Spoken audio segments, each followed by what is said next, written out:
तो राज्य में आप सब देखुं चाषी आज राजरास्तार पड़ रही मंडी में धान उठाऊ नहीं गुड़ गुड़ पड़ रही चाषी विकास कथा कहीकि डबल इंजिन सरकार आसी किंतु चाषी आज रास्तार न्याय पाई लड़ुं किंतु राज्यपाल अभिभाषण रे राज्य सरकार मिथ्या कहले जहाँकि 31 टंका रे समस्त चाषी धान उठेबा कथा कहते पुस्तिकार लिखाई किंतु वास्तविक आप देखिए राज्य सरकार निजे कहते 150 क्विंटाल रू गोटे चाषी तार अधिक नियाजिब ना। आज आप देखिए चाषी संख्या वृद्धि होची आप अमल भी वृद्धि होती किंतु चाषी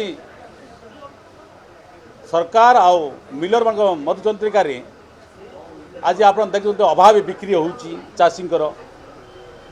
ये जो अभाव बिक्री रे राज्य सरकार संतोषजनक उत्तर ना ना राज्यपाल आप